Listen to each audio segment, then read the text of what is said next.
ആലപ്പുഴ വനിതാ ശിശു ആശുപത്രിയിൽ ലോക പേവിഷബാധ പ്രതിരോധ ദിനം ആചരിച്ചു. തടസ്സങ്ങളുടെ അതിരുകൾ ഭേദിക്കാമെന്ന സന്ദേശം നൽകിക്കൊണ്ടാണ് ലോക പേവിഷബാധ പ്രതിരോധ ദിനം ആചരിച്ചത്. ഡെപ്യൂട്ടി സൂപ്രണ്ട് ഡോക്ടർ PS ശ്യാമമോൾ ഉദ്ഘാടനം ചെയ്തു. ആശുപത്രി RMO ഡോക്ടർ പ്രതീക്ഷ പള്ളിക്കുഴി അധ്യക്ഷയായി.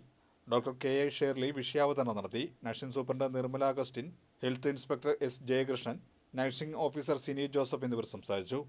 ചേർത്തല KVM നഴ്സിംഗ് കോളേജിലെ വിദ്യാർത്ഥികൾ അവതരിപ്പിച്ച വിവിധ കലാപരിപാടികളും ഇതിന്റെ ഭാഗമായി നടന്നു.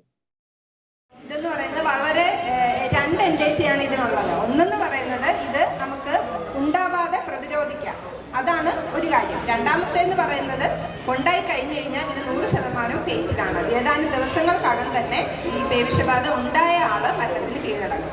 അപ്പം ഉണ്ടാവാതിരിക്കാം, അല്ലെങ്കിൽ ഉണ്ടായി കഴിഞ്ഞാലുള്ള ഇതിന് ഫേസ്, ഈ രണ്ടിതാണുള്ളത്. അപ്പം നമുക്ക് ശരിക്കും ആൾക്കാരുടെ ഇടയിൽ ഇതെങ്ങനെ അതിനെ പ്രതിരോധിക്കാം എന്ന് മനസ്സിലാക്കുന്ന, അതാണ് ഈ തടസ്സങ്ങൾ എന്ന് പറയുന്നത്. പല രീതിയിൽ നമുക്ക് വ്യാഖ്യാനിക്കാം.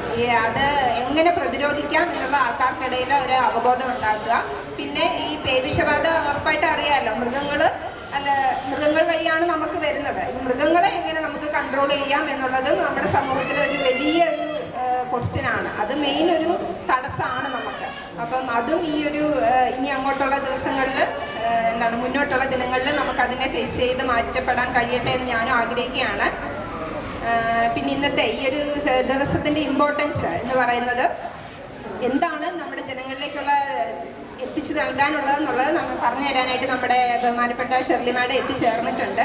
അപ്പം നിങ്ങൾ ഇവിടെ ഇരിക്കുന്ന എല്ലാവരും തന്നെ വേറൊരു കാര്യം കൂടി എനിക്ക് നിമിഷം ഓർമ്മ വരികയാണ്. നമ്മുടെ ഹരിപ്പാട് ഒരു കുട്ടി, 8 വയസ്സുള്ളൊരു കുട്ടി, ആ കുട്ടി ഒരു അപകടം ഉണ്ടായി ആശുപത്രി വന്നു. അന്ന് ആ കുട്ടി പ്രതിരോധ മരുന്ന് എടുത്തിരുന്നില്ല. പക്ഷെ അന്ന് ആ കുട്ടി അറിഞ്ഞിരുന്നില്ല ആ കുട്ടിക്ക് പട്ടിയുടെ കടി ഏറ്റിട്ടുണ്ടായിരുന്നു എന്നുള്ളത്.